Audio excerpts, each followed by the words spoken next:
Welcome. My name is Rabin Gonsalves, and on behalf of the Institute of Chartered Accountants Kuwait chapter and Al Mulla Exchange, a very warm welcome to one and all to this seminar on the Indian budget.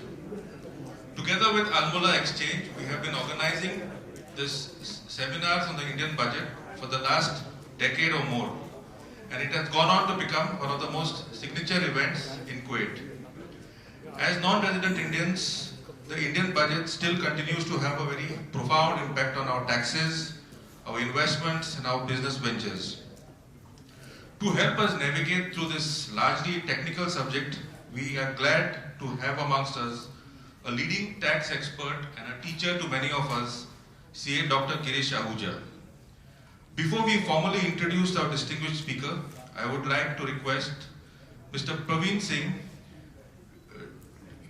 Divisional General Manager of Al Mulla Exchange, to please address the gathering.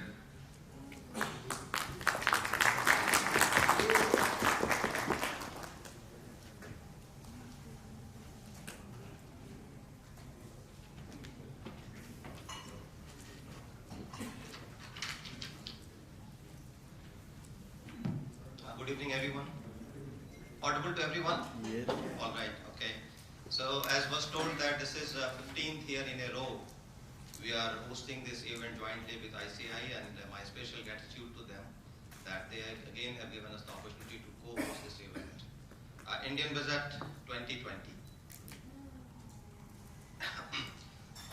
Though not correct, but whenever we speak of budget, we think of taxes. And even if you miss the entire budget, at the end of the day, you miss the entire readings or proceedings in the parliament. At the end of the day, you ask, what happened to taxes? Probably other things are not important. And then you wonder, probably it was not unnatural for us to ask for it.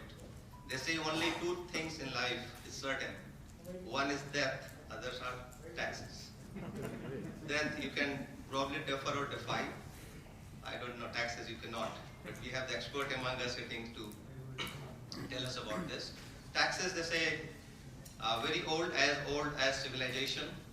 In our history books, we were told that Greek were smart tax masters. They tax not only their own citizens, they tax even non-citizens. Thankfully, government here probably didn't read that much.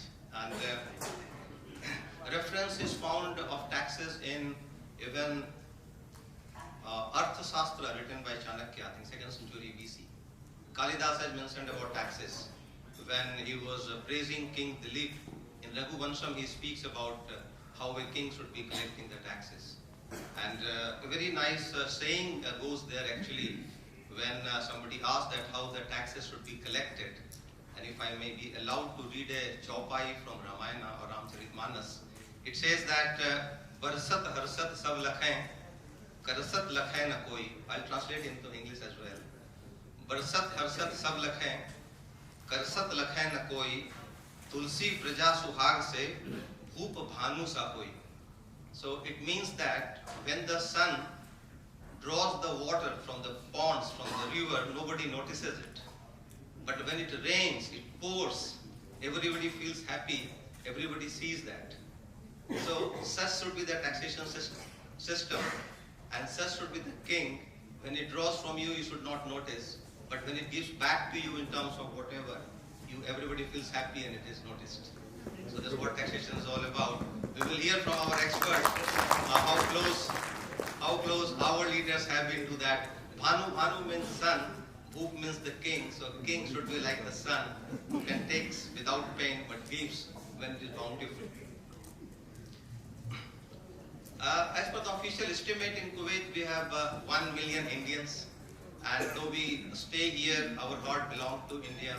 Most of our investment that goes to India, and we watch that space very, very carefully with lots of emotions, with lots of passion. That's what's happening in India. Budget not necessarily, again, a taxation is like allocation of resources. How government is planning to give the direction to the policies where they are allocating the resources. And based upon that, we try to make up some kind of interpretation what is going to happen in the country next probably 1 year. This budget I felt was very interesting, and in a few things that was mentioned in the budget, what was not mentioned, interpreted later on. I think two option taxation system. you pay through this or pay through that, first time probably. And then I think abolition of dividend distribution tax. Then there was some mention of global taxation or taxation on the global income of India, something what Canada and US does actually. And then when the clarification came, it was, I think more it obfuscates the matter more than they clarify. And we are really lucky and glad to have some very, very, expert person here who will throw light on this. And is not the master of the subject, is the real master, Dr. Ahuja. Dr. Girish Ahuja. He has been teaching direct taxes for last 35 years, and we are very lucky, we are very proud and privileged to have him here. So I'll pass this dais to the chapter for doing the further proceedings. Thank you very much. Thank you, Mr. Praveen. I think we all learned a lot more about taxes than we knew before we came. I now request our chairman, CSI Devata, to please come up on stage and share a few words about the chapter activities and formally introduce our speaker. Good evening for everyone. Respected Dr. Girish Ahuja ji, advisory members, executive committee members, and my fellow members, a warm good evening to all. I extend my warm regards to IBPC chairman, Shri Anand Kapadia ji, and other IBPC members who accompanied here for their accepting the invitation and gracing the occasion. This event wouldn't be successful without the continuous support from Almulla Exchange for being our annual sponsor and jointly collaborating our budget events in the past, present, and I expect in the future. So I think this is only one exception under my tenure. We have two budget events. We did in somewhere in September, July we did, and now again we are doing one more event now. I think this is a bonanza for us to have two events about the budget. Last but not the least, we are truly honored to receive the Best Overseas Chapter Award as a third portion from Honorable Speaker of Lok Sabha.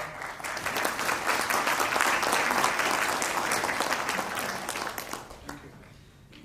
Honorable Speaker of Lok Sabha, Shri Om Birla ji, and Minister of State for Finance and Corporate Affairs, Shri Anurag Thakur, and ICA President, CA Prafulla Charji.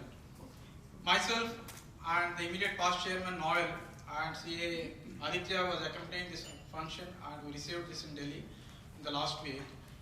And this entire credit definitely goes to the founder chairman, Joshi sir, somewhere here, and the past chairmen and the immediate past chairman Noel, who was actually 6 months, he was there for the 6 months, and then 6 months I took over, so definitely the credit has to go to Noel as well, who laid this very strong foundation since inception, and as well as my current EC and the subcommittee members for their relentless efforts. Appreciation would not be complete without the blessings and support of all the members of the chapter for their active participation in making the event successful and giving their continuous feedback. I would request now all the advisory members and EC members to join the dais along with our CA Dr. Girish Ahuja ji. So during your presence we want to give the award. So take the award from your side. So please, I request all the advisory and EC members to be on the dais.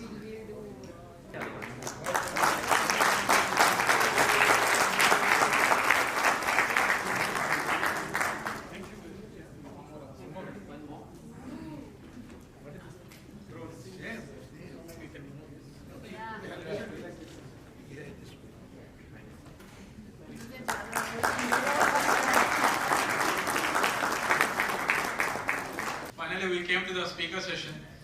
Our speaker doesn't require any introduction. He is every day in some other countries. Last week he was in Dubai, and today he is in Kuwait. Tomorrow he is going to Qatar, and day after tomorrow he is going to Oman.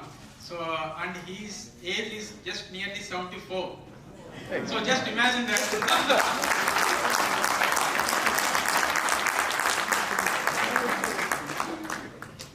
And I myself feel that when I will retire, but for him there is no retirement, definitely. I think after CA, my chairmanship, I think definitely I have to retire. And also I feel like sometimes for getting a schedule, I feel it is more easy to search a provision or explanation in the income tax law. His schedule is so tough, so please let me know when is your schedule and everything, rather than by the time I can search the provision or explanation in the income tax law. It is very tough to get his schedule. Fortunately, we got hold of him, and we are very fortunate to hear his entire explanations from the Indian budget. So coming to as a protocol, we need to read his profile. He is a practicing chartered accountant, mainly in the field of direct taxes. He was nominated by the Government of India as a member of the Task Force for Redrafting Income Tax Act and New Income Tax Law. He was nominated by the Government of India as Independent Director to the CBDT of State Bank and other 2 terms. Nominated by the Government with the approval of the Supreme Court to the Board of Directors of Unitech Limited. He was appointed as Independent Director on the Board of Ruchi Soya Industries Limited. He was appointed as Independent Director of other 3 limited companies. He was author of almost more than 25 books. I think most of us here, all the CS, most of us might have read his books and passed out. So we need to really give a big applause for his contributions.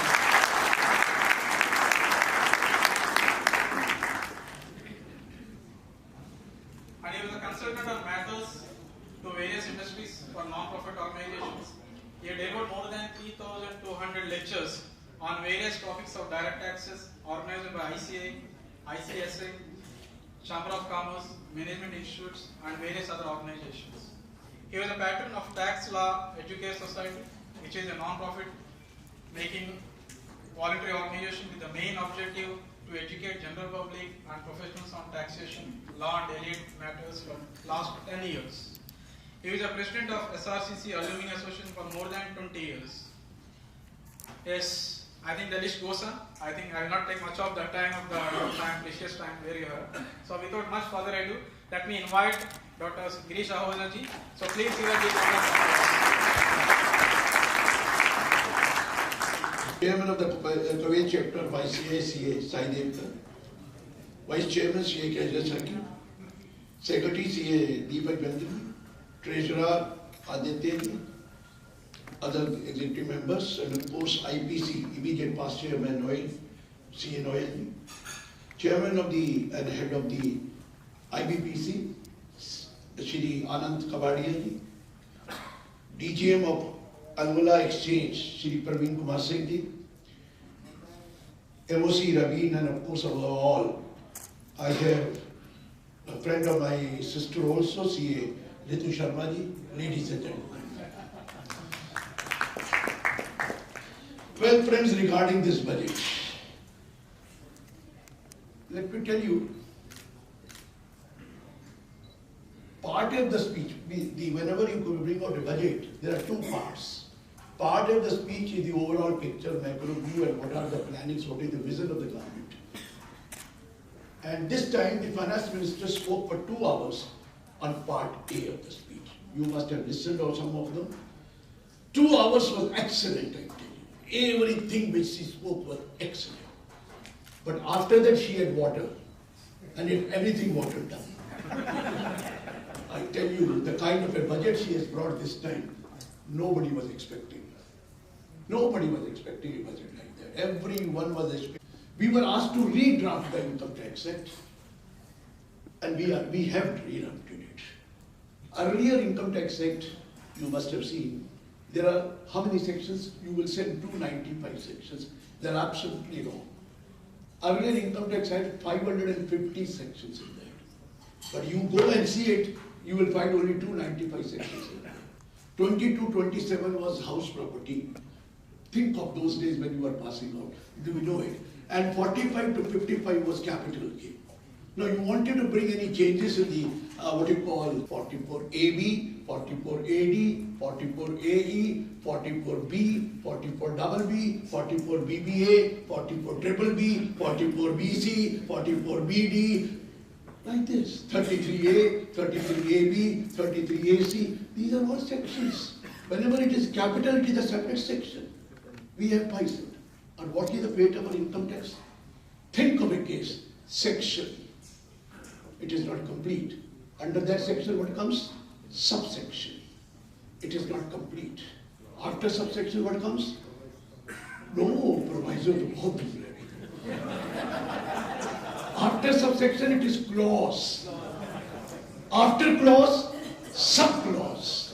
After subclause, किसी को पता ही नहीं, मैं बताता हूँ. After subclause, there is an item. And after item there is sub-item. After that, provided that. Provided further that. Provided also that. There are 18 proviso. And thereafter, explanation number 1. Explanation number 2. And you are looking for a full stop. The comma is after 6 lines.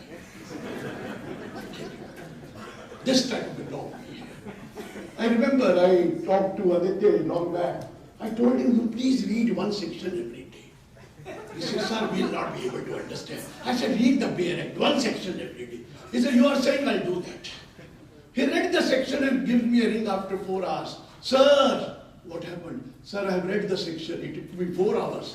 I said, no problem then. Sir, wait. The last line was, it is not applicable from assessment year 2010. We still don't know whether the section is applicable or not applicable. I told him, next time when you read the section, first see the last line. Applicable, then read it, otherwise don't read it. This kind of a law we have. 550 sections. We have brought down to around 254 sections in the budget.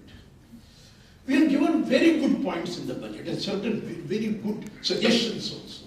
But we also plugged loopholes in the budget.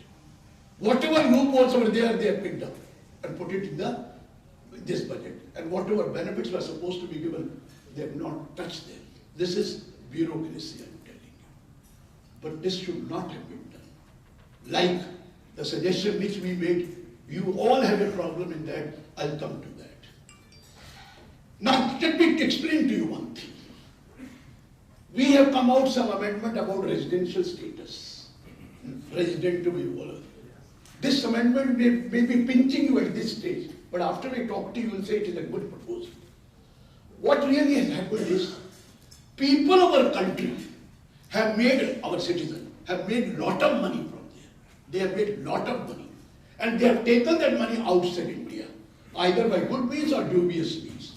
Somebody settled in Cayman Islands, somebody settled in Ireland or the Tex Service country. They have taken the money from where? India. Where they have kept it? A country where there is no tax. And they are not neither paying tax in India nor paying tax in a country outside India. But whose money was that? It was our money, which they have earned and taken to a country. Recently, when I was made a director of the Supreme Court Unitech Limited, 4,300 crore they gave loan to subsidiaries in Cayman Island. 4,300. And they have written them off. They have written them off. 4,300 crore written off. Whose money was that? It was flat buyers' money. It was money of banks. It was money of depositors. They have taken the money and written it off. 4,300 crore. This is a citizen of India taking the money to a foreign country, and by good means or by dubious means, I am not saying.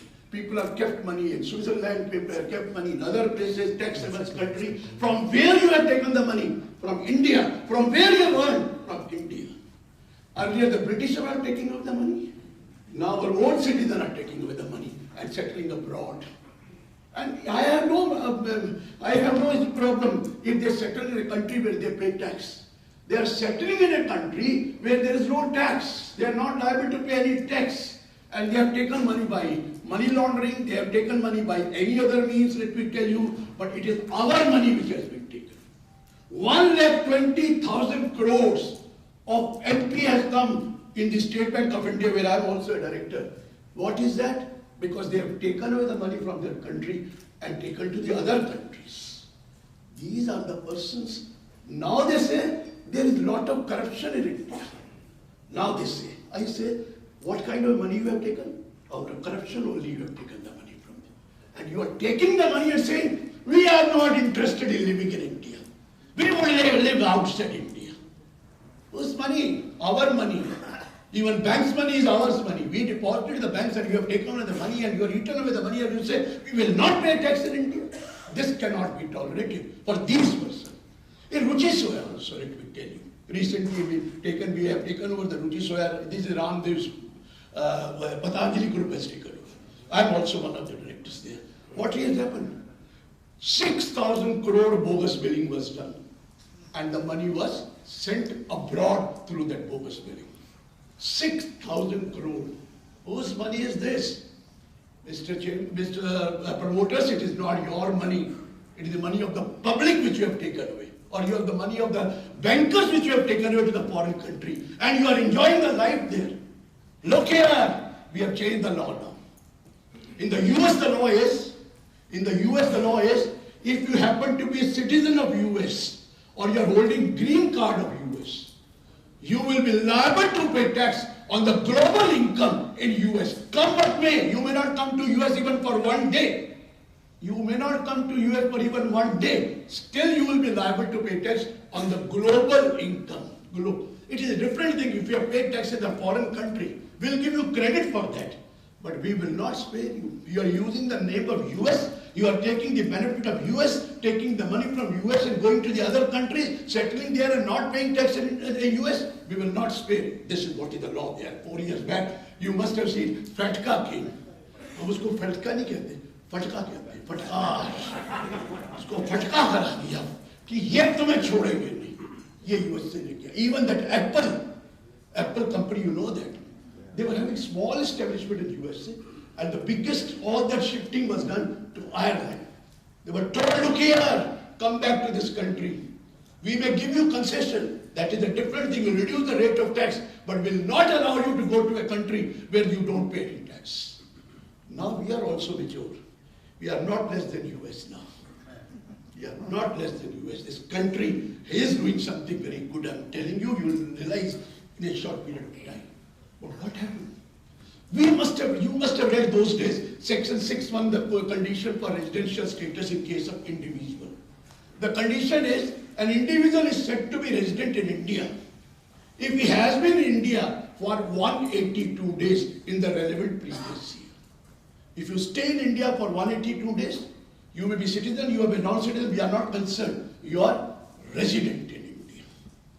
Or if you don't satisfy this condition of 182 days, in the 4 preceding previous year, you happen to be in India 365 days or more, and in the relevant previous year, 60 days.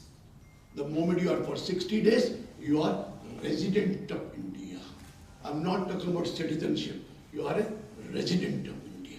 And the moment you are resident of India, you are liable to pay tax on the global income. We call it as incomes received in India or deemed to be received in India, income accrue or rise in India or deemed to accrue. This is taxable for all. But third income which accrue or rise outside India will also be taxable in the hands of resident. It's a different thing. If you have paid tax in that country, will definitely give you credit. But global income was good. If you are a resident in India. Now the question was, we changed this law for some reason. Our Indians wanted to go abroad and do the work there.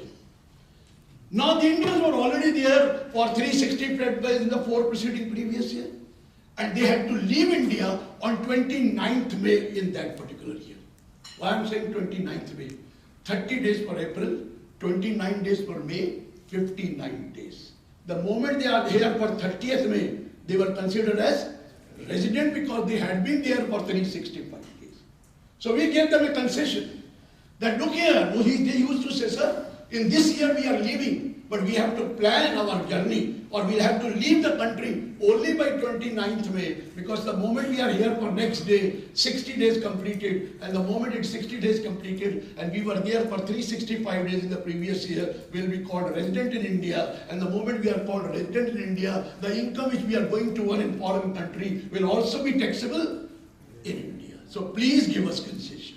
We gave them concession in explanation A, saying that a citizen of India who leaves India for employment abroad in the previous year, the period of 60 days shall be substituted by 182 days.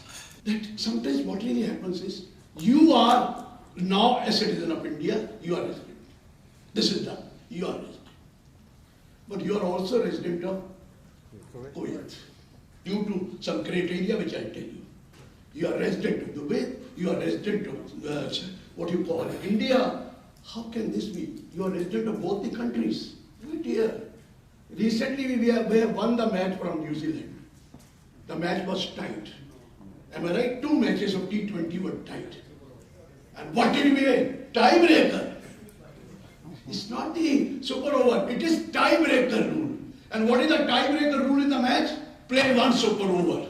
Whoever scored the goal will be winner. And again in this tiebreaker also, there is again tiebreaker. Tell you 1 winner is there. You can't be winner, both cannot be winner. You have to be winner of a game.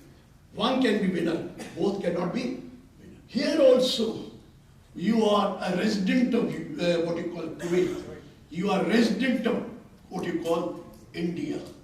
Tied. Let us go for tiebreaker. What is the tiebreaker rule we have in the double taxation avoidance agreement with this country? The tiebreaker rule says that if they are resident of both the countries, we will see where he has permanent home available. Permanent home available. You have a home here also, but you have a home in India also. Again time. Because you were having a permanent home in both the places. Don't worry. Let us go to the next tiebreaker. The next tiebreaker says where you have economic interest, there you will be a resident of. Where do you have economic interest? You are resident of Kuwait. At the moment you are resident of Kuwait, you are not resident of India. You may call it as deemed resident, but you are resident of both the countries, and we have to apply tiebreaker. And tiebreaker rule is only under double taxation avoidance agreement. And it is there. But look here, be careful. You are resident of Kuwait only when you have been in Kuwait for 183 days. In the fiscal year, your year is also April to March.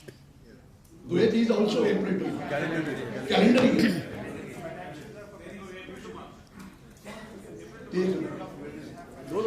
Financial year है. आपने Kuwait की वो नहीं पढ़ी है treaty, मैंने पढ़ी है.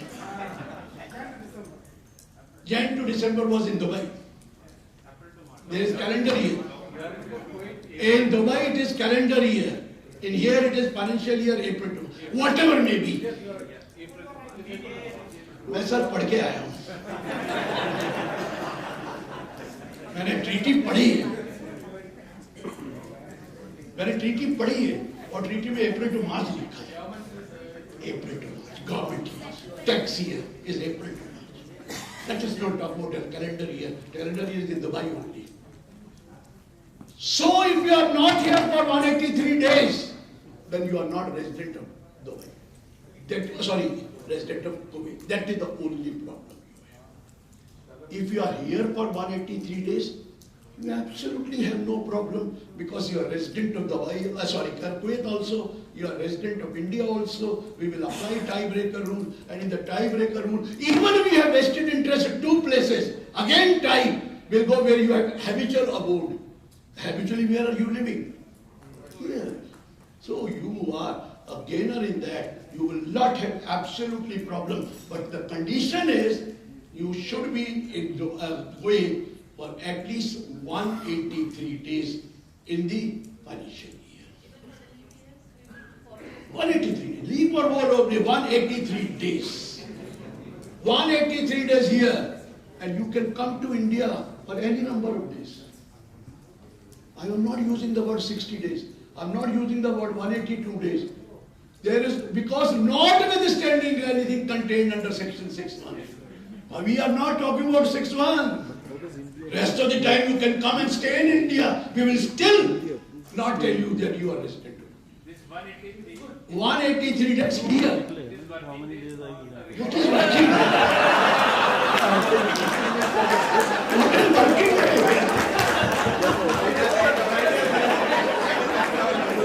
How many days are in a year? How many working days are in a year? Nobody talks about working days. We have 365 days or 366 days. We don't have any other day. So the moment you are connected, you work or you don't work, I am concerned. Why am I concerned? 183 days stay. And the problem which is everybody is facing even in UAE, and everybody is telling me, the problem is we are based in UAE or Dubai, but we have been visiting around to other countries also, and we may not be there for 183 days in that we will not be called a resident as per tax rules. You may be called resident as per residency rule, but the tax rule says stay in Kuwait 183 days. You can tell Kuwait people also to get the days reduced from 183 days to 150 days or 120 days. They can do it if they want. There is absolutely no problem. Or we are going to come out with some relief. Why I am saying this? We have a treaty with UAE, we have a treaty with Kuwait, we have a treaty with Oman, we have a treaty with Qatar, but we don't have a treaty with Bahrain. And the unfortunate problem is the Bahrain. There you don't have a treaty, that means you are deemed to be resident of India. And you are deemed to be resident of India means you are liable to pay tax on the global income. And there is no relief in that case. Wait and watch. We are going to come out with certain FAQ which may say, I am not sure, that if you are employed there and due to employment if you have to move around, it doesn't make any difference, you will be called a resident of that state. Let us see that. But at this stage, you are safe because if you are here for 183 days. Only those persons who cannot live for 183 days, we are going to come out with some FAQ which may help you to see that. Let us wait and watch for that. But you are safe if you are here for 183 days. We are not charging your income. You remain resident of this and you remain non-resident of India. Just one question. 1 minute. 1 minute I will come to you. Sir, I will let the other also hear. Sir, what is the logic of applying 183 days in Kuwait? Half a year. Kuwait residents? 6 months. DTS is not the residency certificate. DTS is. And how 6 months problem? 183 is a problem. That is why the DTS is. These are Means fixed now guys. we need to file the income tax return every year. You have to file an income tax return only when a TRC is there. And you are already filing income return in India as a non-resident. Then you are not attached a TRC. You are not a deemed resident. I'm not filing any return so far because I'm not done. If you are not filing, please obtain a TRC and keep it. That's all. Because you don't have income there. But keep a TRC. But later on you may not be able to get the TRC. That's all. And if you have been filing, file TRC along with return. Sir, a question which is very closely linked to that, and incidentally I'm asking with this because I was yesterday in Delhi with somebody who is actually a seafarer. He's working for a ship. Okay, please. Thank you. We have given one concession to people who are working in Navy, that if they are in Indian waters for 181 days, we still call them non-resident. If they are in Indian water for 182 days, then we call them resident. But if they are, now you are saying, it can also happen that they are in the Navy and they are not paying tax anywhere in the country, anywhere in the world. That's right. Agreed. Wait for the FAQs which are coming. I know that problem we are apprised of, and we will definitely give it concession because they are genuine people. They are not planning. These people are planning. Other people are based in Dubai. They have taken the money from India to Dubai, sitting there, maybe in that, what do you call tax processing, or what is that? Free trade zone. Jebel Ali. Free trade. And they are managing the whole business from there. From where they have taken the money? India. अब उनको corruption लगता है India, उनको लगता है कि pollution है हमारी कंट्री में. अरे तो पोल्यूशन है तो आप वही रहो ना, हमें नहीं चाहिए, सिटीजनशिप छोड़ दीजिए. We are not like people, those who have taken the money by foul means. We are not interested. हम किसी को कुछ नहीं कह रहे. Genuine people are not being affected at all. You are all genuine. आप तो पैसा लाते हैं हमारी कंट्री में, वो तो पैसा लेके जा रहे हैं. और अब तो लॉ है, non-resident can take away $1 million under the liberalized scheme and nothing happens to him. $1 million every year he can take by good means. बाकी foul means तो है ही. सर वो रेजिडेंट बनना नहीं चाहते इंडिया में. सुन लीजिए क्यों नहीं बनना चाहते, पहले बता दूं. Why they don't want to become resident? The moment they become resident, they will have to declare all the assets which are holding outside India, their beneficial interest outside India, their financial interest outside India. They will be put behind the bar for minimum 10 years.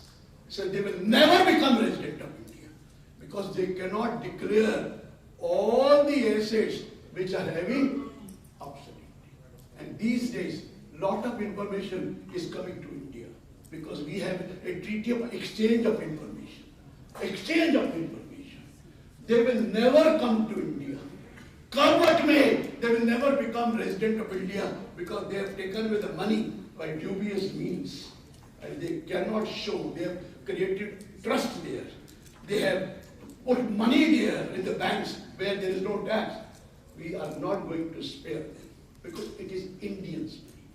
We respect all of you because you are bringing money to India.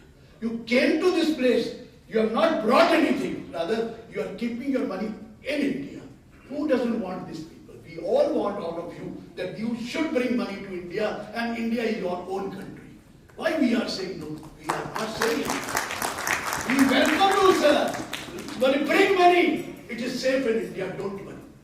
But don't tell me that you will take away the money from this country, enjoy there, and will not pay tax on that income which you have earned from India. We have to catch hold of those people.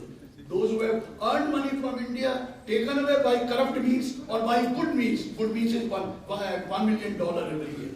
That is the correct means. You are taking away the money, investing the money there. Where? Which country? Where there is no tax. Where there is no. We are catching over them people. Look here, you are deemed resident.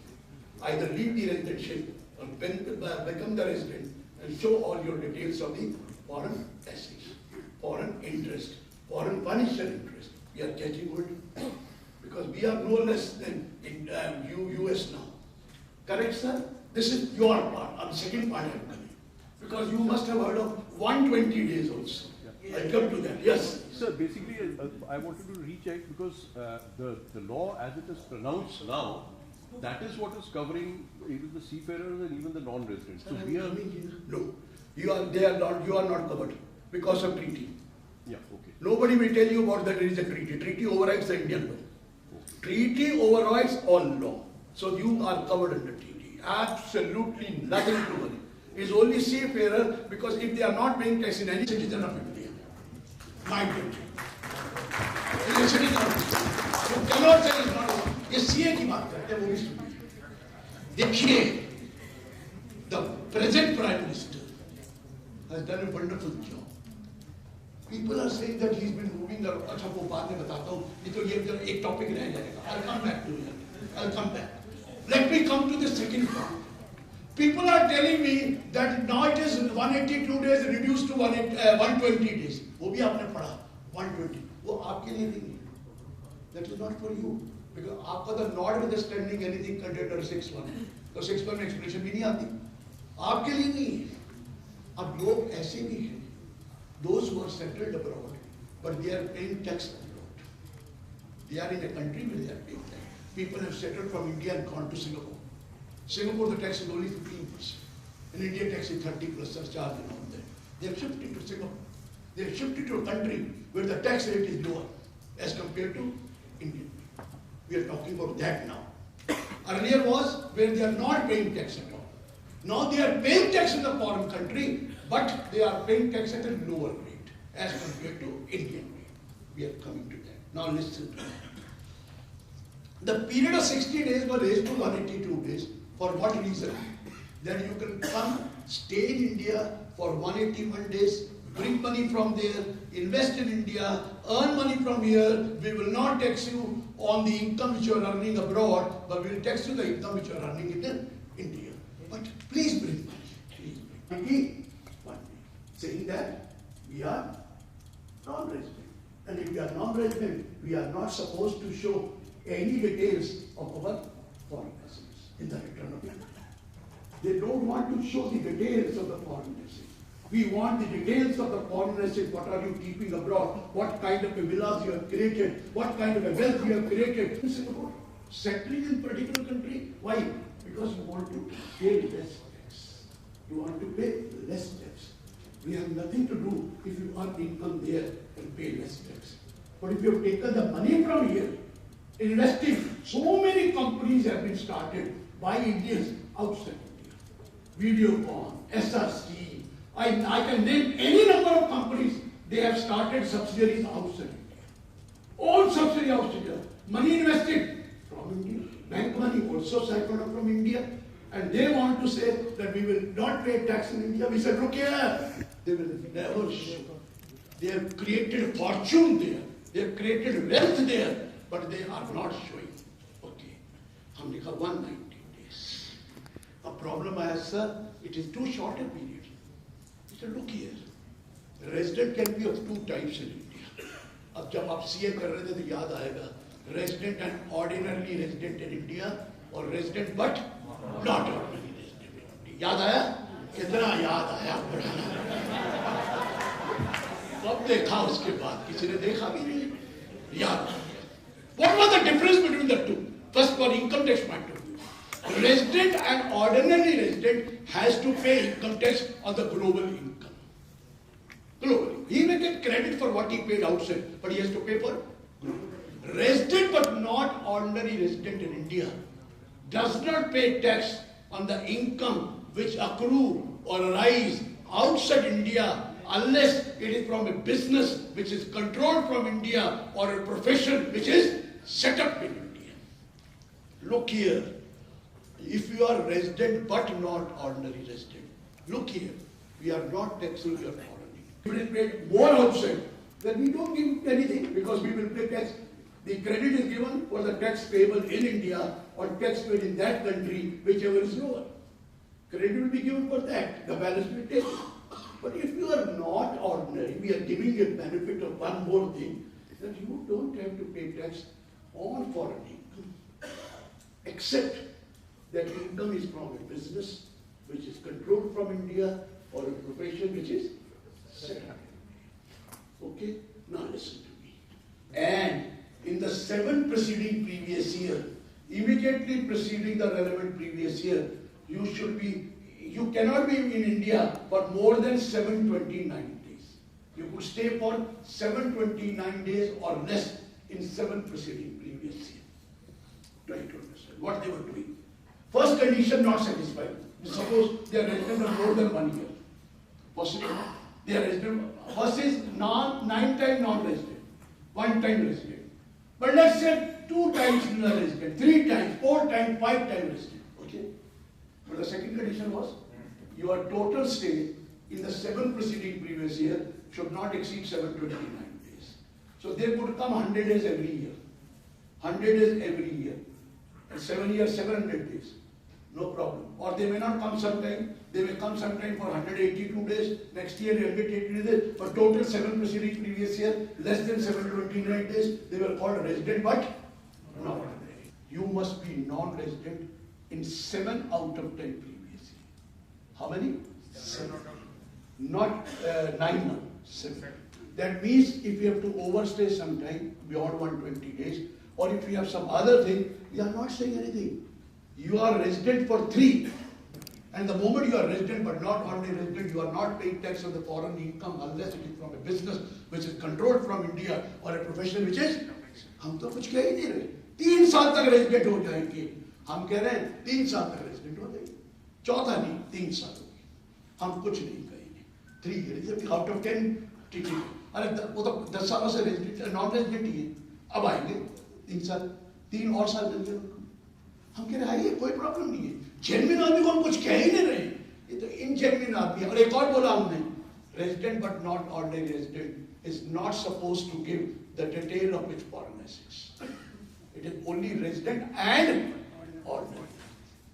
So they have no problem that if they remain resident but not ordinary resident, first they don't have to pay tax on foreign income unless it is from a business, and second, they do not have to declare their foreign assets or financial interests outside India or beneficial ownership outside India. So we are still not saying anything. But it is not for you people. It is only for those who are paying tax in a foreign Those who are not paying, they are covered already in the deemed resident. They are already covered in deemed resident. Those who are paying, but maybe paying less rate or more rate, we are not concerned. We have told them that now, since you are taking away the money from this country, we are now exporting dollar. First you are bringing dollar to the country. You people are bringing. They are taking away the money, settled abroad, started many organizations there, and they have declared losses of that organization. Understood? What is the meaning? I know that what they have done. They are showing somebody started Videocon started somewhere in Africa something. Complete loss. NPA, State Bank of India. The State Bank has to do it, suffer all these expenses. Even SR Steel started many organizations outside India. Many Indian, even Tatas have started. You know that, JLR or whatever is it. But that, of course, is a profitable venture. We are not. Steel Authority, many steel mills have been taken by Indians outside India. They have taken their money. From where that money has gone? To buy that steel mill? The Indian banks. That Vedant. आगे से ऐसा काम नहीं कीजिए. और दूसरी बात, high value वालों को हमने मुसीबत कर दी है, सरचार्ज 37% कर दिया. Their tax is now, if they earn more than 5 crore, their tax is 42.74% in India. So they are paying tax on Indian income, but they are not paying tax on foreign income. The moment they become resident, they will have to pay tax on foreign income also at 42.74%, and they might have paid little less there, the balance they will have to pay here. Sir, Indians का दिमाग है, और Indians का ही दिमाग है, बाकी किसी का है भी नहीं. ना आता नहीं, प्लानिंग पहले कर लेते हैं.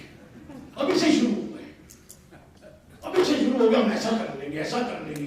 कोई दिमाग होगा उसका कोई करेगा ना, जो दिमाग नहीं होगा वो नहीं कर सकता. इसलिए मैंने बोला कि लॉ इसीलिए बताएंगे.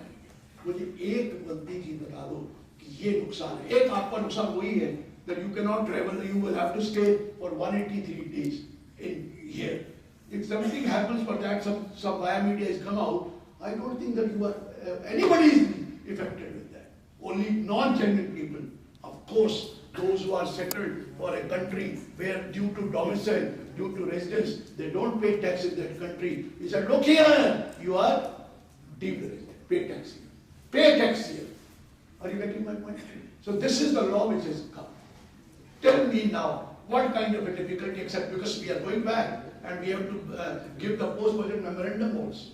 I'm very happy to visit everywhere and getting the feedback of the other people. Give your feedback. We will try to see if it be accommodated. The government will definitely accommodate. They are not against anybody. Yes, please. Udar, please. I have still doubt on the 240 days. What 240 days? This is the budget that we should stay out. 120 days. 240 days out of India, 120 days in India. Really? 120, 190 days in India at 240. What kind of a doubt you have? We are not telling, say, keep this in mind. Please, humbly. 180 days has been reduced to 120 days. Agreed? But that is section 6 explanation. For you, 6.1 says notwithstanding anything contained under section 6.1. 6.1 is not applicable for you. Even explanation is not applicable. There is no doubt, no doubt. Please again read. It says notwithstanding anything contained under 6.1. And 6.1 talks about 182 days. 6.1 talks about that explanation of visiting to India. Indian origin, person of Indian origin, center of India could make a visit to India for 182 days. We are not applying 6.1. We will apply 6.1 only to those who are paying tax outside. We are not applying that who are not paying tax of India because you come under 6.1A and you don't come under 6. ये confusion सबको है. ये बिल्कुल right है. आपको you have a right to ask. I'm explaining you. किसी को समझ नहीं आता. ये शुक्र है मुझे आपने बता दिया. नहीं तो और भी बातें पड़ती रहती हैं. अगाड़ी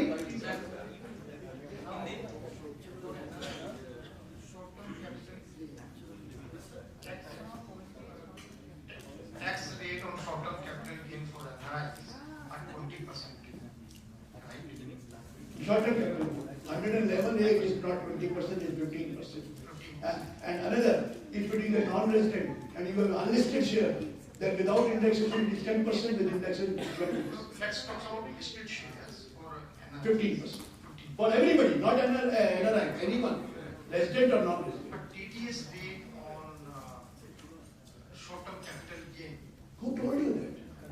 There are two rates. One normal short-term capital gain, 30%. Non-normal and 30% salary, whatever is the rate. And 111A, which you are talking about listed, it is mentioned there, 15%. It is mentioned there. It is mentioned there, 15%. Yes. Hello. Hanji, please. Sir, in the context of these 240 days, so in Bahrain you told it is DTA is sir Bahrain तक मैंने कहा इंतजार कीजिए, हम कुछ करने जा रहे हैं। मैं कुछ नहीं हूँ, मैं गवर्नमेंट में नहीं हूँ, लेकिन हमने प्रेजेंटेशन दिया है। How can you put them into difficulty? We have not entered into a treaty. We have entered into a treaty of exchange of information. We have not entered into a treaty of this. I will enter into a treaty very shortly. We will enter. We will enter into, because this will be applicable next year. We will enter into a treaty before 31st March. The matter will be over. So currently 240 days we have to stay in Bahrain. नहीं sir, आपको तो deem resident हो गया, एक दिन भी ना रहे इंडिया में तो भी देना पड़ेगा। क्योंकि you are not liable to pay tax in Bahrain.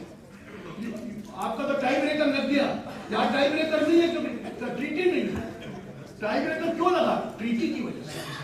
Treaty overrides the Indian law, but there is no treaty between Bahrain and India, so there is no tiebreaker rule there. पहले super over नहीं होता था, तो दोनों winner माने जाते थे, है ना? अब तो सुपर ओवर है, तो आपके साथ भी कर लेंगे बहरीन वालों के साथ। I knew it that this is going to be a big problem everywhere, even in Dubai. I took 40 minutes on this. Lot of questions were asked. I said, please welcome, keep asking anything you want to. They were so happy.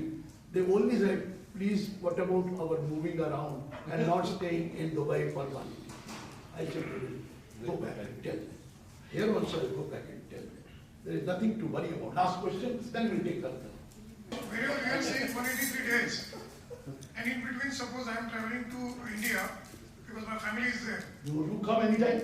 So then 183 days criteria is not applicable? No, who said continuous? Total aggregate state. Okay, How can it be continuous? Sir, another question.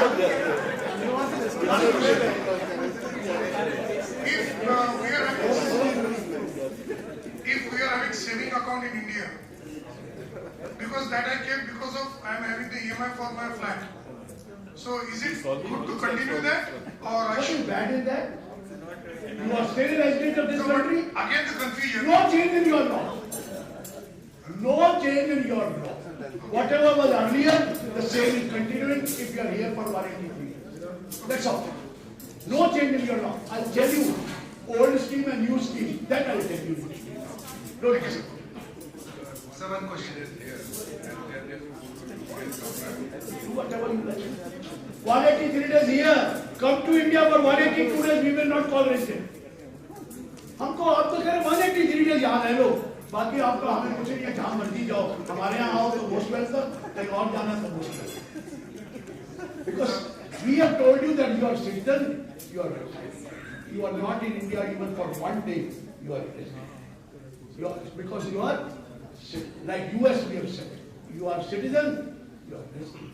But since you are resident of this place, so you are time breaker. And time breaker you win. You win always. We lose always. Sir, one question, sir. Excuse me, sir. चलो दो और एक इनका रहेगा. Excuse me, sir. What number are we talking about? What number? How many people and what many amount that will be applied? Not सारा पैसा ही उनके पास. आपका नहीं, आपका तो इंडिया में. हमारा वहाँ जा. बहुत है, मैं बताना नहीं चाहता. 1,40,000 करोड़ का तो स्टेट बैंक है. जो ले सिर्फ स्टेट बैंक था, बाकी बैंक नहीं.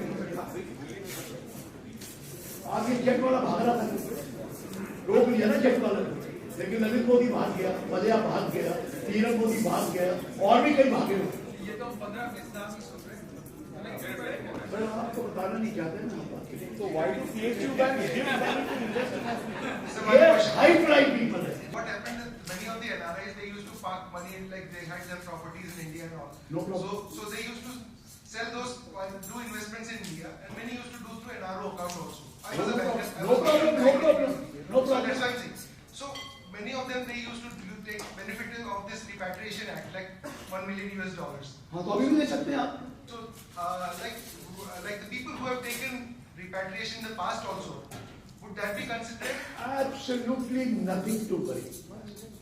You are a non-resident. The moment you are here for 183 days, tiebreaker says you are non-resident. And once you are non-resident, you have to pay tax not on non-resident external account. And you want to transfer from NRO to NRE, you can do $1 million. $1 million.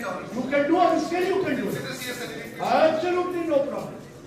You can do it, but you will not do it. Every year. You will not do it because India is safe for you. Don't do it. He says NRO is 30%. If I provide tax arrangement, it is 10%. No, sir. If the money you have paid in foreign currency, then it is 10%. No. The money has been brought to India in foreign currency, and you earn income in India, we charge you only 10% because of the treaty. Otherwise, it is 20%. But NRO is an income which is earned in India. You are resident or you are non-resident, it doesn't make any difference. You have to pay tax anyway. No, but is it, will it get reduced if I provide the tax credit? No. It's only foreign currency. When you get 10%. I'm a common man, I'm not from a CA background or something.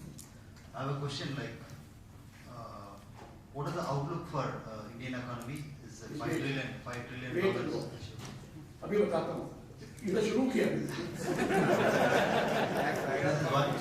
Secondly, I wish to be an entrepreneur, back in India. Like, I don't want to prolong my life here, go on, living here. What is that area you would suggest me that I should pick up where I'll have monopoly at least for next 20-25 years?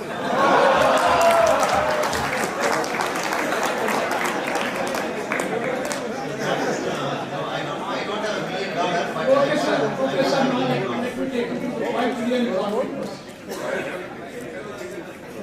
What beautiful way of handling the thing that nobody bothered. 70 years this problem has been there. Nobody said anything about 370. This is license. No Muslim country also gave up. They are all happy. Even for Ram Janmabhoomi, he did not do anything. It is Supreme Court judgment. Unnecessarily the things were going on. Nothing is happening. The matter is almost settled. Now somebody raised a question. If YCAA has come, it should not have come. It is not bad. It is not against anybody, let me tell you. It is opposition problem. When they were in opposition, they were also doing the same thing. When somebody else is in opposition, they are doing the same thing. But somebody asked me, what is the hurry in doing it? They could delay it for some time. Let 370 would have been over, something settled. तो गलती हो जाती है कई बार. तो एक हिंदी में बोल रहा हूँ, जरा समझने की कोशिश करना. गृहिणी समझते हैं, हाउसवाइफ जब खाना बना रही होती है, तवा गर्म होता है तो रोटियां सेक रही होती है, फिर वो गैस बंद कर देती है, लेकिन उसमें नजर आता है तवा अभी भी गर्म है. वो कहती है एक रोटी और सेक रही है.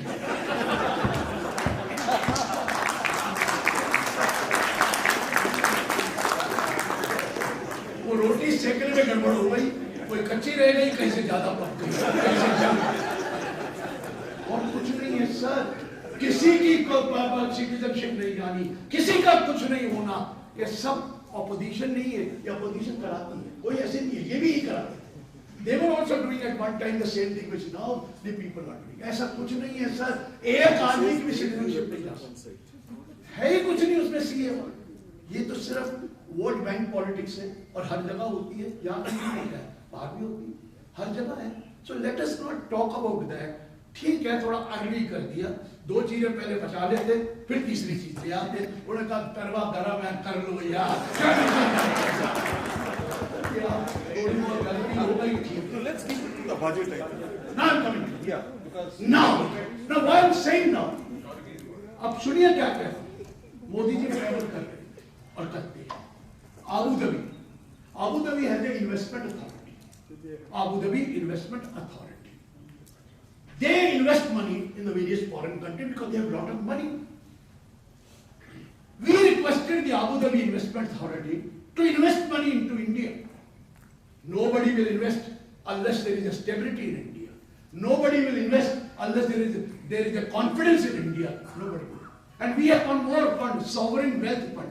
Every country has sovereign wealth fund. It's controlled by foreign country.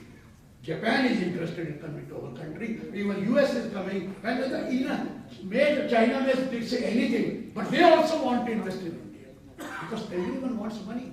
Everyone wants investment और उसका grow करो. मोदी जी ने कहा रुकिए. Please come to our country. We are coming out with a law now.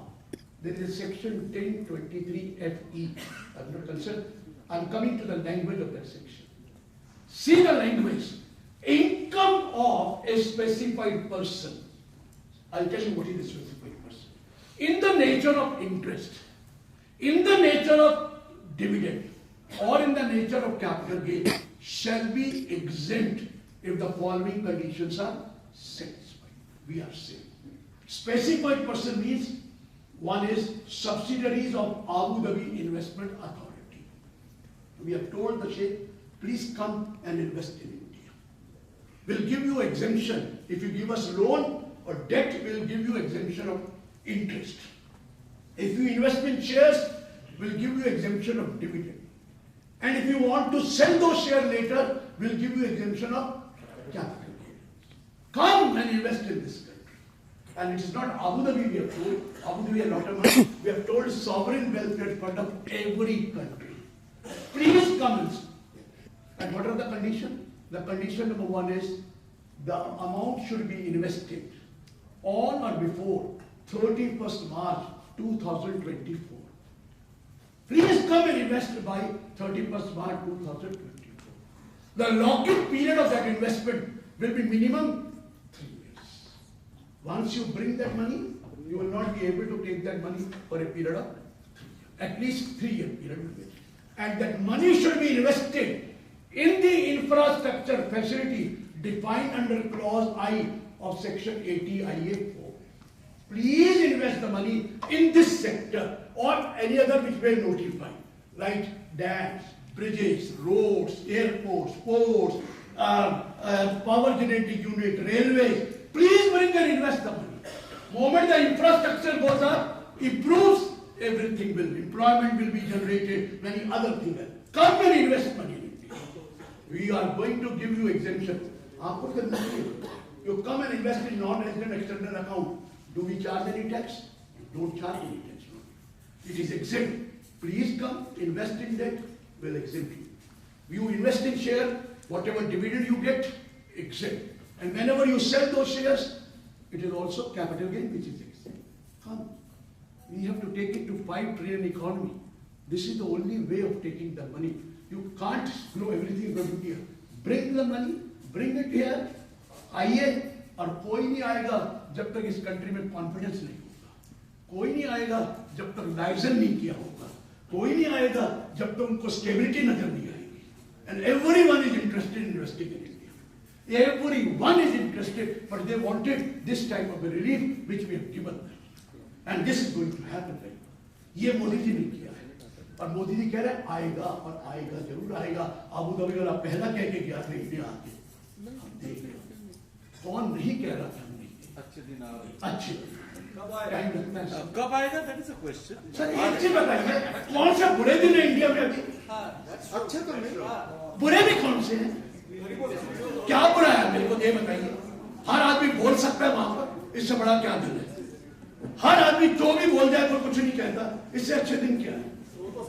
वो तो वही भी नहीं बोल सकते. Last 100 years we have had. We have had for years. Anyway, keep it to the budget. We have had that. रुकिए 5 trillion economy में हमारी कंट्री में कभी इलेक्ट्रिसिटी नजर नहीं आती. पहले आती नहीं थी, अब जाती नहीं. पहले मीडिया में बिकी हुई नजर नहीं आती थी. हाँ जी, मीडिया बिकी हुई नजर नहीं आती. सर देखिए ऐसा है, मैं पॉलिटिक्स में नहीं आता. Oh, then let's keep I'm not a politician. I'm not a politician, sir. You said they. The word they makes it political. You are creating a division. Okay, sir, I'm sorry. If you have to, but let me tell you, I have not criticized the previous government at all. No, you I'm not don't criticizing need anything. to. The previous government doesn't come out. Okay, It doesn't come in. no politics, sir. No politics, sir. No politics. Let's respect each other. We had a system of dividend. Dividend these days is taxable in the hands of the company. First company gave profit, pays the tax on income. Then before distributing dividend, we have a system called dividend distribution tax, which is approximately 20% plus. Earlier the tax was in the hands of the recipient, those who receive it. It was shifted to the company for one reason, that we are not able to monitor. People are getting dividend, they are not showing that amount, small amount of 100, 200, 500,000, 5,000 rupees, and they are not showing in the income. We are not able to map that. We are not able to monitor that income is shown or not shown. We have another problem. Once it is shifted to this company, we have a section, those who are connected to India may be able to understand, section 14A, which used to say if there is an exempt income, dividend was exempt in our hand because company pays, then whatever expenses you are incurred or some presumed expenses will be disallowed. And there was a dispute going on for ages that we have not incurred any expenses that are being dividend, but you are disallowing a lot of amount, and there were a lot of dispute. And second problem was foreign institutional investors, FPIs. Foreign institutional investor used to say, look here, we invest in India in share capital. The dividend tax is paid by the company. We do not pay any tax, it is exempt in our hand. But when we go to our country, whatever the income we have earned in the other country, we are supposed to pay tax on that. But we don't get relief for that because we have not paid tax, it is exempt in our hand, but it is being taxed in our country. So this is double taxation. One, India has already charged tax 20%. Two, when they come to our country, we do have to pay tax on that. So this is not done. हम लोग interested नहीं है India में पैसा लगाना कि हमें 2 बार tax देना पड़ता है. हमने उनको भी रिलीफ देने की कोशिश की. Third, there are people whose slab rate is only 5% or nil or 10% or 15%. They say the company pays 20%. If we get it, we will have to pay only 5%. So small shareholder says we are at a loss. We are paying more tax when we are not supposed to pay tax. Then the idea came to this. Now everything is on computer. Everything is there. Now monitoring can be done. Anything and everything is on e-line. So we will now shift back to classical system of taxing the dividend in the hands of recipient, not in the hands of the company. The basic concept is this: now dividend will be taxed in the hands of the recipient. Wait, the company will not pay any tax. Recipient pays. If the recipient is in India or even outside India, but outside India I tell you later, if he is in the slab of 5%, he'll pay 5%. If he is in the slab of 10%, he'll pay 10%. If he is in the slab of 15%, he'll pay 15%, or even 20% also he'll pay. There was another system also. Those who were getting dividend for more than 10 lakh, they were also paying tax at the rate of 10% plus charge. More than 10 lakh. When we were making this law, I said, what is this you are doing? A person like me who receives a dividend of 5-6 lakh in a year is only paying 20% by the company, and I don't pay any tax, it is exempt in my hand. Now if it is taxable in my hand, my rate tax will go up because 30% plus surcharge plus education tax may work out in my case. Minimum 31.2 if I am less than 50 lakh, more than 50 lakh it will be 10% surcharge, more than 1 crore it will be 15% surcharge. At that time 25-37 was not there. I said I will be put to loss of approximately 16-17%. Why should I go? And I am making one of the person who making the law. We suggested one thing, we can bear something because it is for our country, but others will be benefited like foreign investor. So do one thing, give 20% standard deduction for all amount which is received by us, 20% deduction, pay tax of 80%. So we thought 30%, 80%, 24% will have to pay. Okay, we'll bear 6, 7, 8%, but it will be benefiting to those who are less than 30 and those who are coming from abroad. We did it. We have shifted this. The point is, you are all benefited in one sense, because we have a treaty with this country. You don't have to pay even 20%. You have to pay only 10%. 10%, because treaty says if you are a resident of this country, dividend declared by the other country as contracting state will be taxed here. But at the same time, the other country can also tax at the maximum rate of 10%. So we will be taxing only at 10%. Here it is exempt. You will not have to pay any tax on dividend of the income which you are investing in India, because you are not able to pay tax. If some country they are liable to pay tax, then they will get the relief of whatever tax they have paid. You people all will be benefited by 10%, because in your case there is absolutely no tax in this country. There is no tax in this country. So the only tax payable in the India will be 10%. And there will be, and for India also, those intercorporate dividend, we have already given them the relief that if you distribute that dividend. So that is the old system which we have brought back. But for 3 reasons, I have told you. One, who are less bracket, those who want to say less, they are in 5%, 10%, they will be benefited. 2, people like you who are abroad, wants to invest in India, they were already charged 20% indirectly. You never used to come to know, but it is already charged 20% indirectly. Now you will be charged only 10%. You will also be benefited. And of course, those corporate tax where their problem was Section 14A, which I told you, exempt income, that also has been solved. A lot of litigation will go away. So this is the position about dividend. Any question you have on dividend in the proceeding? First 2,50,000, 15%. Next 2,50,000, 20%. Next 2,50,000, 25%. Balance 30%.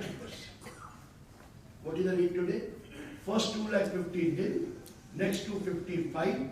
Next 5,10,000. Next 10,20,000, and the balance is 30. Now you are saying that pull your care, बहुत simple है. इधर 2.5 बढ़ाते रहिए, इधर 5 बढ़ाते रहिए. यही तो है ना. 2.50 nil. Next 250 5. Next 250 10. Next 250 50. रुकिए, अगर इस रेट पे देंगे तो क्या होगा? अब मैं इसमें रेजिडेंट भी बीच में लाऊंगा. कितना नुकसान होने वाला है और नॉन रेजिडेंट भी लाऊंगा. थोड़ा सा bear with me. And then you will, because you may be having relatives there, you may be having your children there, you may be having anybody there, they are also going to be affected with that, not you.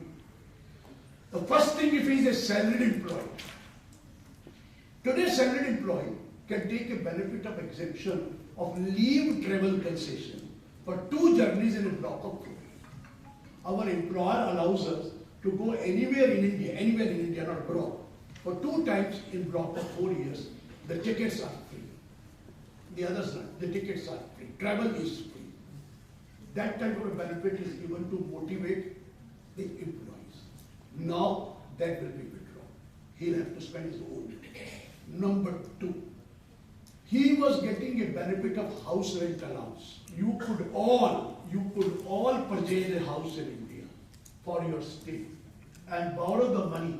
You were getting to a loss of up to rupees 2 lakh if the house was sold. But you can say that I have a house in India, but I have employed elsewhere in a country outside India, so that house, no income, but you are allowed a loss of interest up to 2 lakh rupees. You will also be, that will also go. 2 lakh is a big amount, which you could set off from other heads of income. Next, you have given the house on rent in India. Earlier, loss was allowed if it is because of interest also. Now if it is a loss due to interest, if you follow the new system, that loss will also not be. Because the saving is only 75,000, but you will lose, because what we have done in India, today India is because of saving. People used to save. Comfort me. They used to save and take the deduction of 1,50,000, and the wealth has been created. Modi talks about creation of wealth. Where will be a creation of wealth when we don't get any deduction? Creation of wealth होगा नहीं. हम save करते थे. Penny we used to save only for future, that we don't have a social security also. Let us save something for our children, for our other. Even medical also is not available there.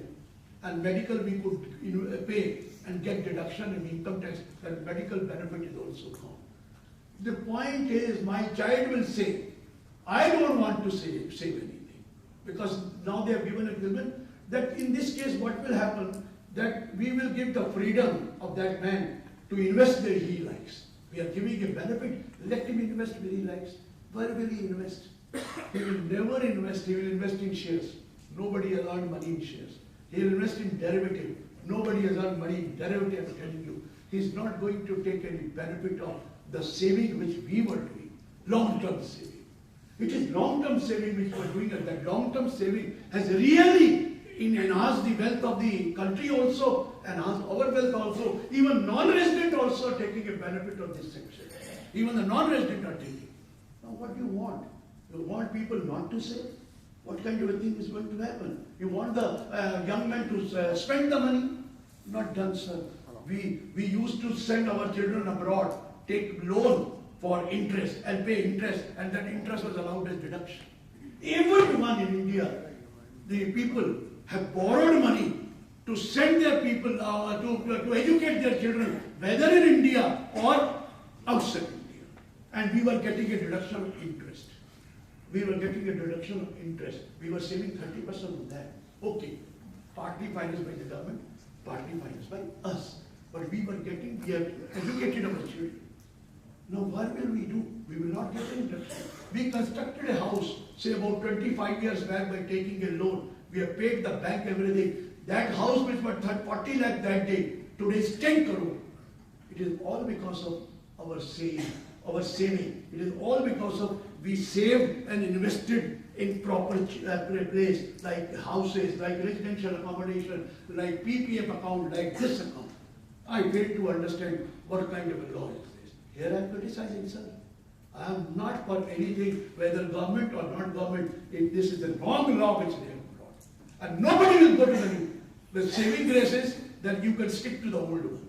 So everybody will stick to old one. Nobody will shift to new one. It is only the thief. हमारे एक section है presumptive income. You show any income, pay 8% of the turnover, we will not ask any question, no books of accounts. So वहाँ जो bogus income दिखाने वाले हैं, वो इसको white करेंगे black का. वो बेकार काम करा. I don't know what kind of a law they have made, unnecessarily putting everybody into harassment. Another harassment I'm coming to now. Another harassment in you.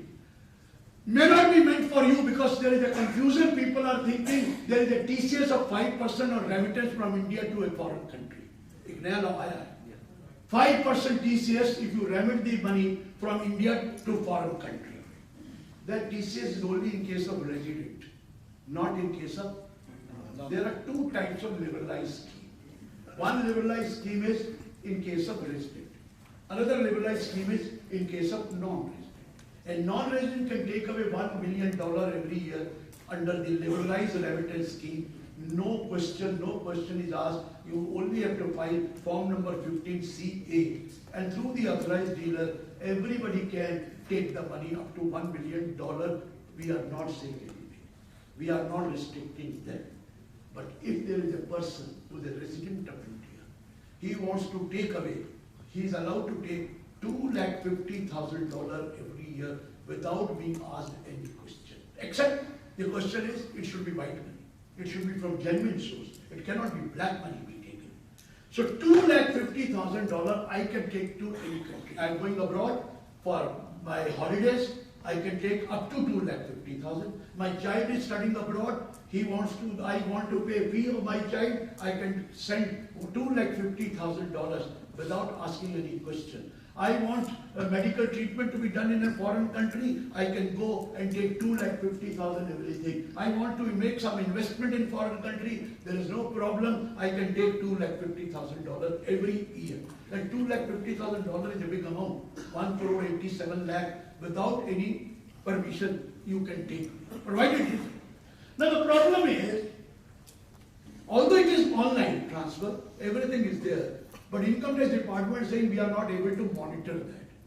People may be sending black money through this source. People may be sending by unfair means. We want to map out that we should have a record of that.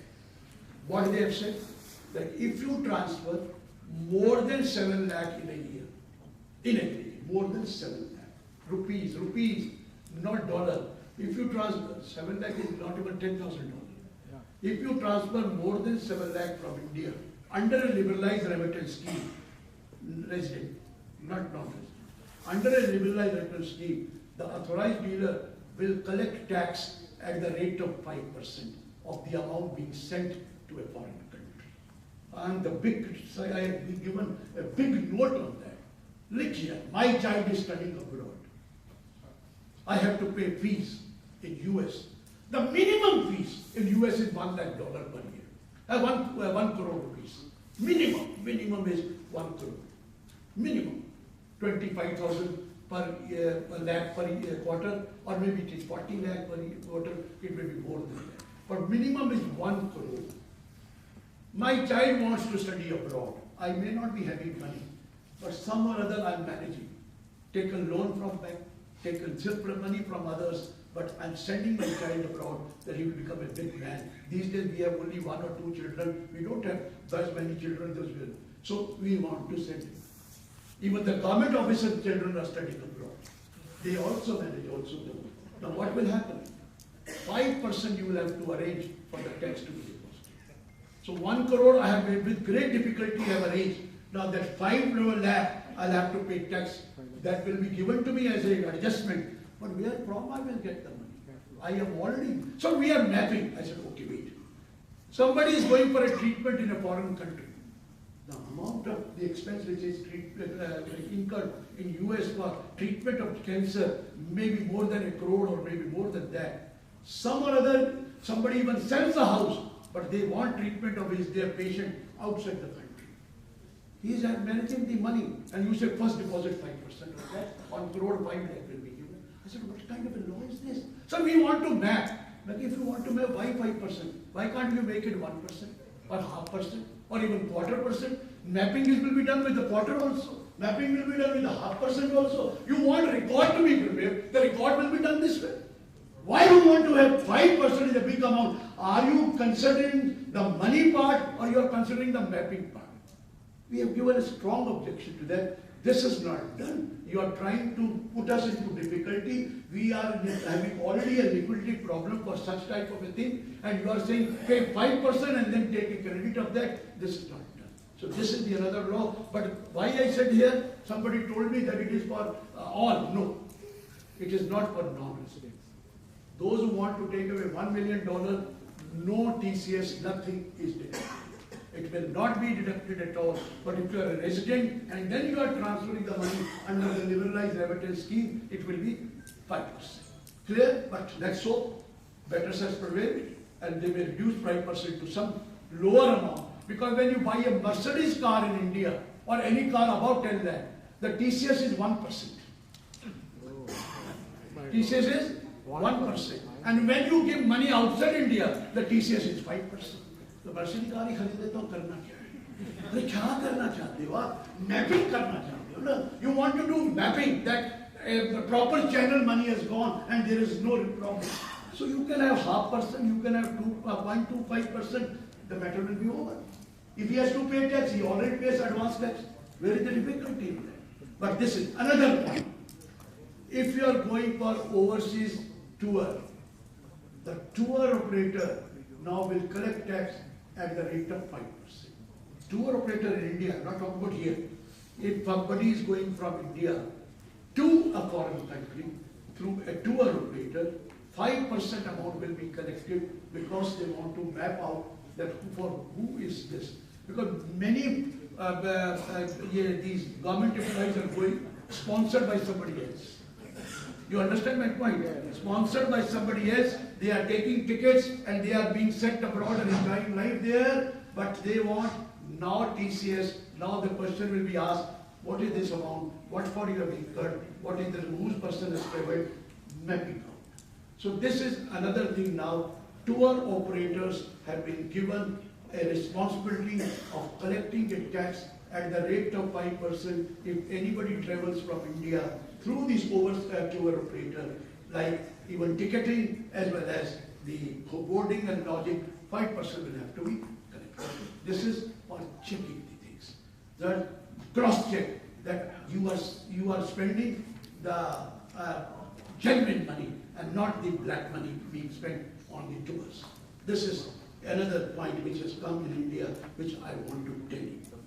Now I'm a non-resident in Kuwait, for India. Now, I don't have any NRE account. I have only NRO account for the time being. Now, if I want, since I'm a non-resident, I can repatriate $1 million. Yeah. Yes. Now, NRO se nahi kar sakte. NRO mein you can do it, but you have to take 50 CA, then you can do it. Yes. NRO hi jayega. We can transfer NRO to NRE here also. 1 million. You may not bring here. Another is, it is deemed transfer. If you want, you may not bring that money here. You ask the bank, please take this certificate, please convert NRO into NRE, up to $1 million. Sir, even if that money is not generated in India, you can, even if that money is generated in India, you can transfer.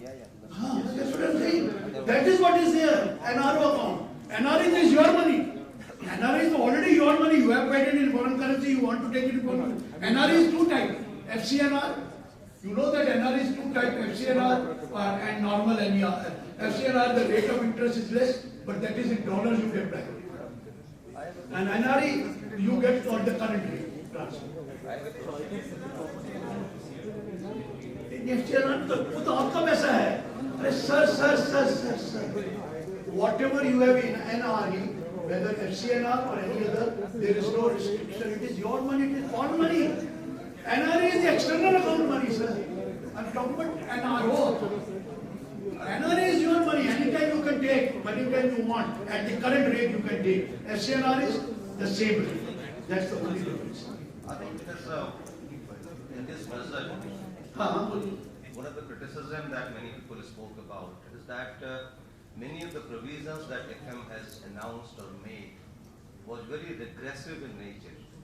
And yeah, so just trying to understand that what was that compulsion to do that, because India has been a tax-friendly path, I think, for last 15 years. People appreciated the compliance of last resort is not the time for us at this point of time.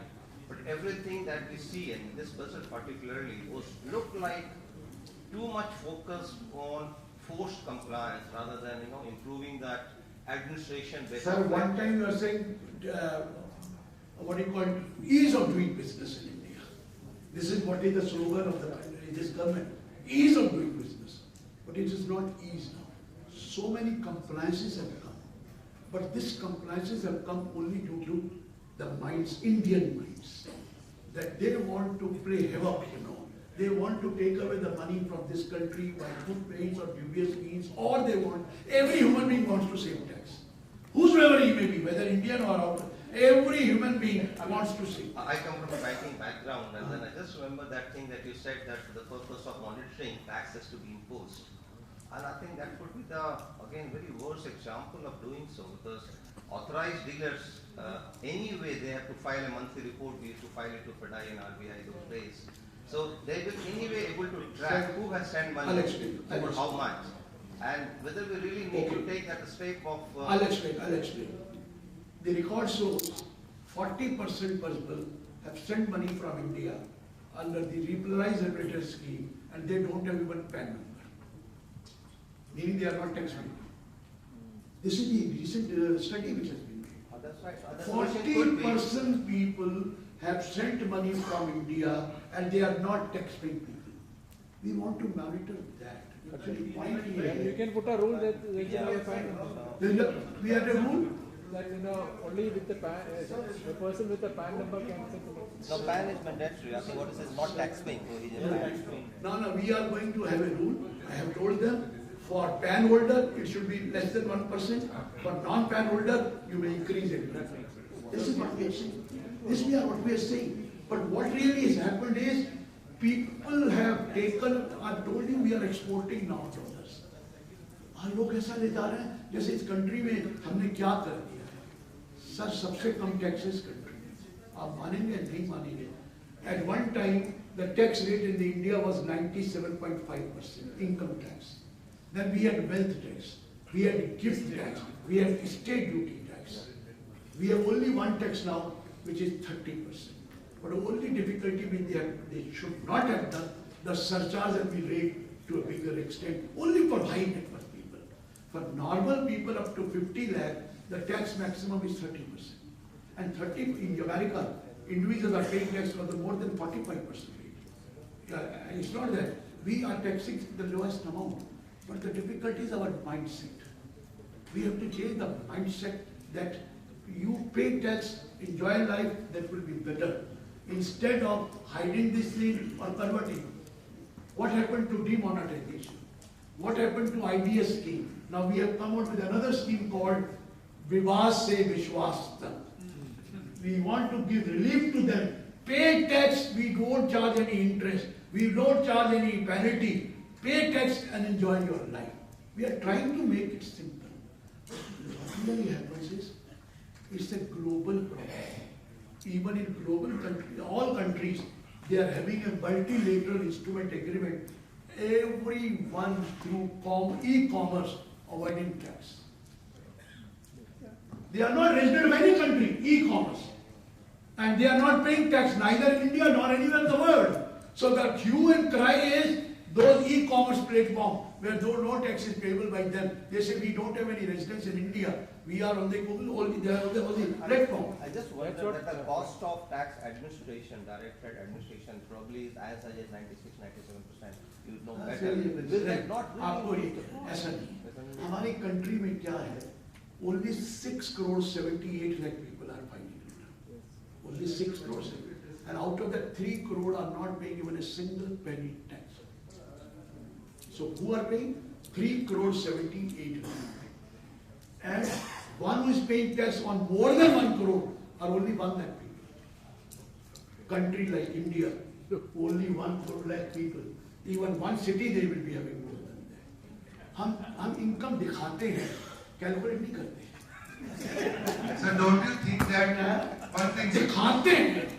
No sincere person. Of course, the people who are paying tax. आप सुन तो लीजिए sir, आपको लगता है. नहीं sir, सुन तो लीजिए. उसको कोई रोक रहा नहीं है. अब कोई assessment नहीं है. E-assessment होने जा रही है. अब आप बोल रहे थे कि so many people are not paying tax. Only this many number of people are registered. For that government is not doing anything. सुन तो लीजिए सर, सुन तो लीजिए. टैक्स देने की बात क्यों कह रहे हैं ना? ये सिर्फ इंडिया की प्रॉब्लम नहीं है. आपको लग रहा है इंडिया की प्रॉब्लम है. इंडिया में पुअर लेवल काफी है. हमारे को प्रॉब्लम क्या है कि हम टैक्स जो बड़े देते हैं वो नीचे यूज होता है. किन के लिए? गरीबों को फ्री फीस देने के लिए. कंट्री ऐसी है कि there are many poor people also. Level देखिए पॉवर्टी का लेवल क्या है. लेकिन एक चीज बता दूं, ऐसा कुछ नहीं है. आपको ये लग रहा है हमने सारी करप्शन हटाने के लिए ई-असेसमेंट कर दी है. No interface with the AO and the assessee. Absolutely nobody will call you. Everything online. Sir, I'll tell you one thing. One of my incident was. Sir, we can discuss on the other, but let me tell you, इतने करोड़ में एक आदमी को गड़बड़ हो गई, कोई फर्क नहीं पड़ता. इंडिया ने आपको कितनी फ्रीडम दे रखी है. ये पहली बार तो पकड़ा है कि आप क्योंकि आप पैसा लाते हैं इंडिया में, हम आपको वेलकम करते हैं. आप लाते हैं, हम वेलकम करते हैं. हमने कभी आपको कुछ कहा ही नहीं है.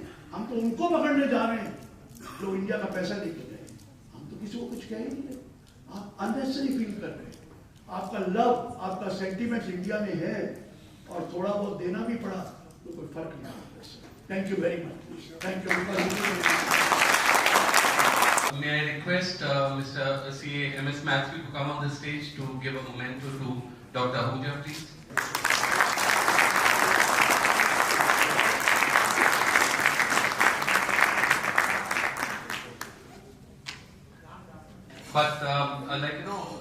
some trivia before I actually start with the vote of thanks. Is that every budget speech that we've been hearing since ages, you see that there are these couplets with the finance minister comes up with. Usually starts with a couplet, shayari or something, and then ends with it. Usually, and in between you have a few. So I thought of collecting a few to actually share it with you guys today. You know, because I couldn't do much about this budget because it was quite a serious budget. Any guess who started this trivia of like the couplets? This shayaris and all. It was started by Dr. Manmohan Singh in 1990-91 when he was a finance minister. And at that time, his first couplet in the presentation of the budget was Yunanu Misr or Rome, sab mit gaye jahan se, ab tak magar hai baki namo nisha hamara. That is what he started with. That was very apt at that point of time. That means that the civilizations of Greece, Egypt and Rome have vanished from the earth. But there is some reason why we still survive. Because it's one of the ancient civilizations.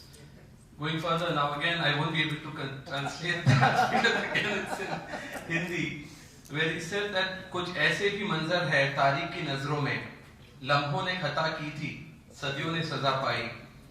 This means that there are dates in history that say mistakes made at some point create troubles for centuries. And we just hope that these mistakes or these things that have come up with the new budget don't go a long way. Well, I could go on and on, but I think that would be boring. But just to conclude by what Shri, you said about Kalidasa and the Chanakya.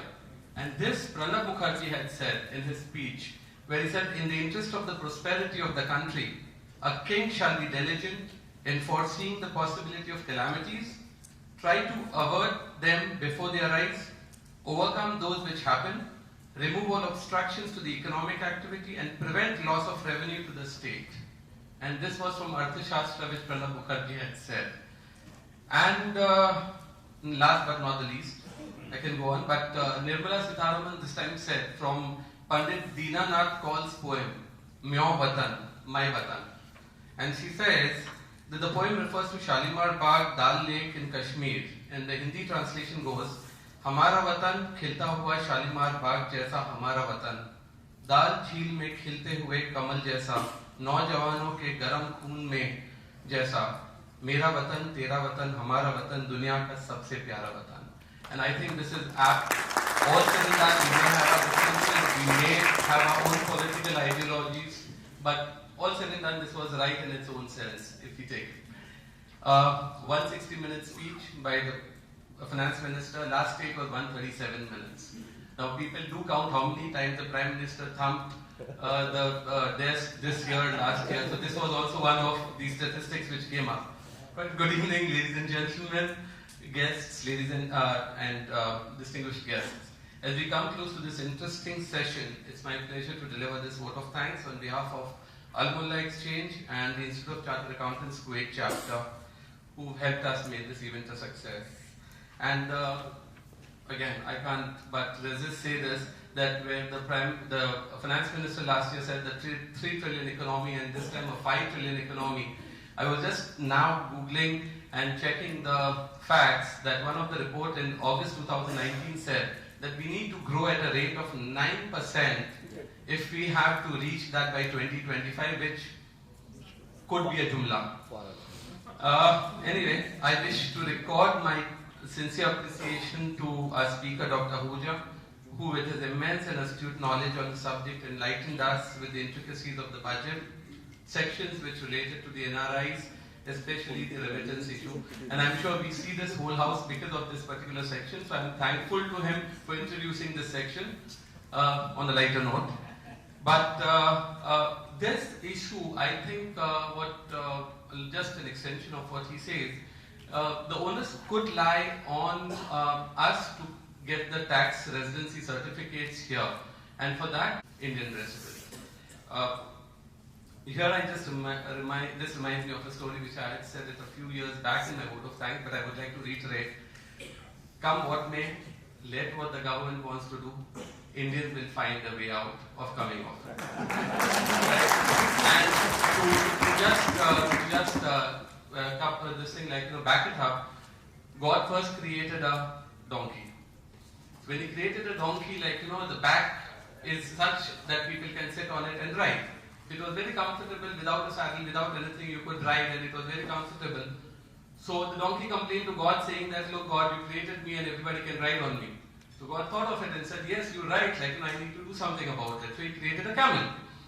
Now camel has a hump, okay, and thought that, like, that now the guys won't be able to travel. But man, being a creative being, he made a saddle and still sits on it and rides. So come what may, the taxman may do what he wants to, but people definitely will form shell companies, have residencies outside, take their passports, change their citizenships. Portugal offers a good citizenship right now. So it's your call. Anyway, on the other note of honest taxpayers, I must tell you another statistics which I was going through is, interestingly, in the assessment year 2019-2020, there were only 2,200 professionals who filed tax returns showing an income of 1 crore and above. Now that's alarming. In India, having professionals with 2,200 professionals only, filing a return above 1 crore. So definitely the government needs to do more, like to get these people in the tax bracket. Well, having said that, thanks are due to Team Al-Mullah and ICAI Kuwait chapter involved in organizing this event. I'm sure Al-Mullah, a few years back I had said, like, that with the kind of budget that was that time, that you would definitely see your numbers go up. But now, right now with the budget, until the FAQs come out, you may have plummeted numbers of remittances. We always say budget may be favorable, unfavorable, but absolutely still remitting home. Right, thank you very much. Thank you very much for that.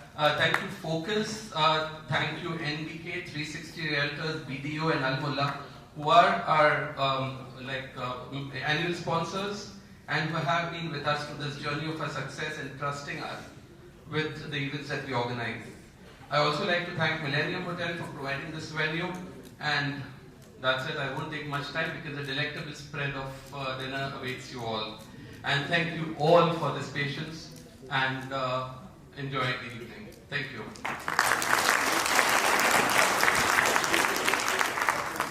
Yes, sorry, I'm sorry. There's something left. We have one of our dear friends leaving us. That's Aditya. Is unfortunately, he's been, the catalyst, and he's decided to move on. He's leaving. He's going back to India, and we would just like to Deepak to give a small farewell message and memento to him, please. I'm sorry, just 2 minutes. I promise I will be very short. Please be. Postmasters are notorious for that. They know how to manage time also. So it's very, Kuwait chapter of ICAI feels very emotional today. Our sincere, dedicated and admired CA Aditya Dhanuka, who is our vibrant, vital and vivacious ex-com member of ICAI. He is leaving Kuwait shortly, and CA Aditya has always put CA chapter's interest first and has devoted enormous amount of time and energy for its success. And is not alone. His wife Bhavini has also been always there in all the events, helping organizing committee. So thank you to you also. We all wish him very best in life, and I am sure he will contribute to the community wherever he goes. I will invite Jagdish Joshi and Sai Devda to come and give a memento to CA Aditya.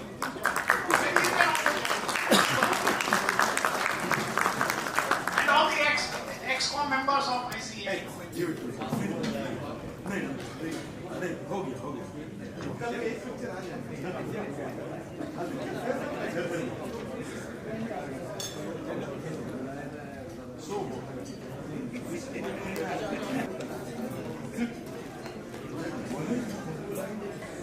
అప్పుడు అయిపోయినాయి కదా.